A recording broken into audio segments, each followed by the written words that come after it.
Okay, folks, hope everybody's doing well. This is a video I believe I foreshadowed a couple of weeks prior to the season 8 finale of Sistas drop, and I said, hey, once the season ends, I think it's kind of a fair time to, assess what we just saw and compare it to another popular long-running series, that being the Haves and the Have-Nots. And, I broke it down where I said, look at it this way. The Haves and the Have-Nots, as a grand total, had 8 seasons. Originally supposed to be 7, but they cut, that number and decided we'll do one more for the sake of ratings. But either way, it was 8 seasons, just like Sistas is now. But Sistas is about to one-up it because I'm recording this on the 17th. So yeah, next Monday, they will be going back to ATL to film season 9. But in terms of episode count, Sistas just had episode 179, and assuming next season is 22 episodes like the other seasons, I think season 1 was 25. That will bring the number up to 201, so it will have surpassed the Haves and the Have-Nots by the end of the season. The Haves and the Have-Nots had 196 episodes totals, but the thing is this. That show was stretched out over the course of 8 years, pretty much like one season per year. Sistas, on the other hand, has, it's pretty much aired as many seasons in half the time. Haves and Have-Nots went from May 2013 to July of 2021. So it's just insane to think about how quickly we've gotten this many episodes of Sistas versus the Haves and the Have-Nots. And it goes about saying, I feel like the majority agrees. And if you don't, please let me know in the comments. But from what I've seen, not just during the course of season 8, but also after that finale, despite a good chunk of people saying that the finale was the best episode, which I disagree with for so many reasons, they've said that season 8 is the worst season of Sistas. And hey, going by the ratings, that is actually accurate. But my thing is this, and I've been on this opinion since, I want to say after the first season of all of the Viacom shows. Ruthless, Oval, Sistas, Bruh, House of Pain reboot, Assisted Living. That's half a dozen shows. Remember, Zatima came a little later down the line. I remember thinking to myself, man, it's cool that Tyler Perry is doing this thing, able to put out so much content, able to give so many actors, so many people behind the camera, jobs and whatnot. But I don't think any of these shows will have the longevity of his earlier work. I mean, sure, in the long run, I think, I bet the Oval is going to surpass the same number of episodes as the Haves and the Have-Nots, or, maybe even, well, I don't know about any other shows, but yeah, I think, okay, it's 2025 now.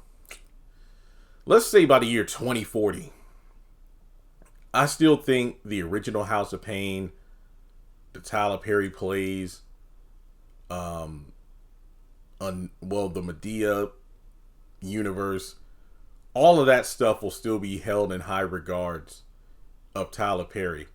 Same thing with the Haves and the Have-Nots, but I don't think Sistas will hold up that well. I don't think it will. Because the thing about it, here's the difference between the Haves and the Have-Nots and Sistas. And Jeremy, it's a different genre. Because the Haves and the Have-Nots was like a nighttime soap opera, whereas Sistas is more of it was originally pitched as a dramedy. I've had a number of cast members in the past few days tell me that it's kind of a soap opera. So I think really we can blame the new writers for that, because most of them are actually experienced soap opera writers. And you could tell by season 7 and 8 how they changed the face of Sistas. to represent more of the soapy genre than what came before in the first 6 seasons. So take that how you want it. I guess when season 9 drops in July, we'll get a better understanding of what direction the show is going to be taken in, if it's going to still stay in that soapy genre or go back to how it was. But to me, Sistas got steadily worse as it went on. And I still stand on this, and I've been saying it since season 3 started. Sistas, to me, died at the end of season 2. And as soon as season 3 started and Crystal was added to, and hey, don't get it twisted, I'm not saying she ruined it, if nothing else. And I've been saying this for years. Crystal and the Vow saved it. As soon as Crystal got added to the opening, I feel like at that moment, Zatima was born. Even before Zatima the show was a thing. If I remember correctly, Zatima the series dropped after Sistas season 4. After Sistas season 4. Now, by the end of season 2, I was kind of like, oh, I see exactly how Sistas is going to be. At the end of each season, they're going to hit the reset button and re-establish the status quo. It's like at the beginning of the season, everything is kind of okay, but then drama and comes up. Oh, Sabrina seeing somebody else and Calvin gets jealous, or Danny's acting funky towards Preston. Karen is bouncing back between Zach and Aaron, and Andy and Gary are doing their toxic thing. But then by the end of the season, it's like, I think I'm going to give this person another chance. And it's like, really? So then we start all over again. And I thought that was a mistake, because I'm like, look, I know Sistas isn't girlfriends. I know Sistas isn't living single. But at least with those shows, it was a rotating cast of love interest, where we weren't just stuck on the same person for like 80 plus episodes, where it's like, look, either you want this person or you don't, or at the very least, date other people. And then if this person comes back, it'll be cool because, oh, well, maybe one or both parties have changed or matured. But no, that's not the case. And I think one of the most damning parts about Sistas is the fact that, as the show went on, it got steadily worse. Like, for me personally, and this is just my personal ranking, the best season is a toss-up between seasons 1 and 2. Season 3 was strong, but only due to Zach and Fatima. But when I look at how I rate seasons, I look at all the characters in terms of what they bring to the table. Sure, some characters in a given season might not be at the forefront as much as another character, but finding that nice balance to make it where, okay, this person actually had an active role in the season, and they weren't just there because, contracts and stuff like that. I really do feel like when you compare the haves and have-nots to Sistas, it really is no contest. Because of the fact that, yes, I know the final 2, arguably 3 seasons weren't great, but the haves and the have-nots had a solid run for a lengthy amount of time because the quality was just so high tier.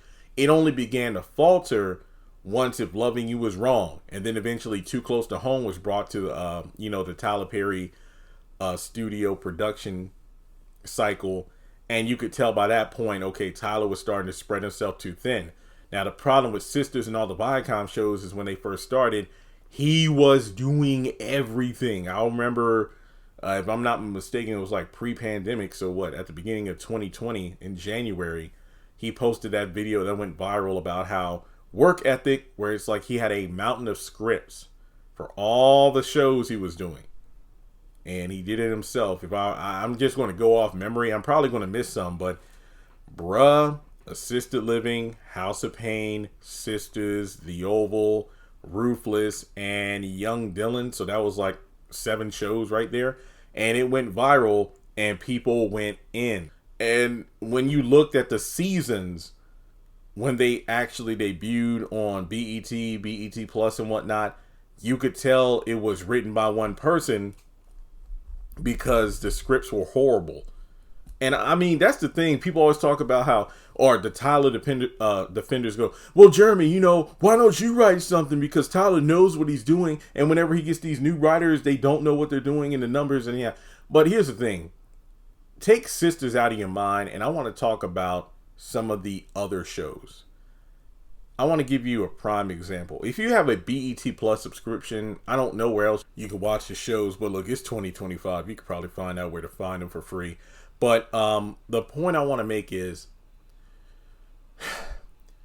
find the first episode. Wait, actually, it's on YouTube. BET posted it. Go to the BET YouTube channel. Look for the first episode of the House of Pain reboot. Just look for that first episode and watch it. Then watch the first episode of the following season. If memory serves, season 9 and 10. Look, BET Plus and all, they have it. I don't know how they got the seasons listed, but it's crazy. But regardless, if you could only take the time, watch the first episode that Tyler Perry wrote for the reboot versus the first episode of the following season when he handed the show over to new writers. It is night and day. And if you wanted to, do the same thing for Assisted Living. Tyler Perry's scripts were awful. Those first seasons only got the ratings they did because people were excited for new Tyler Perry content, so they looked at them. But as the seasons went on, the ratings plummeted. So by the time the new writers were given these shows, and in my opinion, saved them due to stronger scripts, the people had already, tuned out. So that's why those ratings on the shows just didn't hold up. But yeah, it's just crazy to me how people want to sit up here and say that, oh, well, the Tyler scripts are better, the new writers don't get it. But you're only looking at Sistas as the example. There are other Tyler Perry shows with new writers. And I will just stand on this hill and say, bruh, season 4 was better than every other season of any Viacom show. Because that new team of writers knew what the hell they were doing. I watched and reviewed every single episode of Bruh, so this is not a baseless claim. Bruh season 4 was better than any, well, okay, this might be a bold statement to make, but it was only 10 episodes long. I think Bruh season 4 is arguably one of the best seasons of any Tyler Perry show. I think I even said this way back when, where I would put it up there with the haves and the have-nots. I wouldn't say it's like better, but it's up there because you could tell those writers did their homework.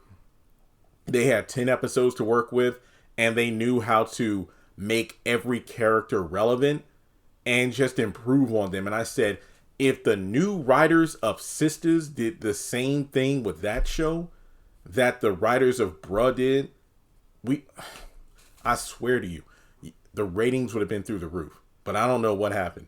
So yeah, I think overall, Sistas to me is kind of pick and choose, where I can't sit up here and say, hey, if you want to watch the best of Sistas, you need to watch like the first 4 seasons. No, I can't say that. I would have to like cherry pick. I'm like, okay, you want to watch season 1 to get a feel of the characters.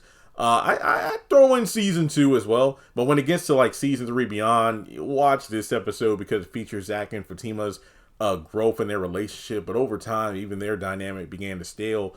And I'm talking even before the new writers came aboard. So yeah, I don't think Sistas has the same level of longevity, if not for Zach and Fatima. I think, 5 years after the show ends, people will talk more about Zach and Fatima than Sabrina and Danny or Andy and Gary. Anytime somebody, it's kind of like with Family Matters.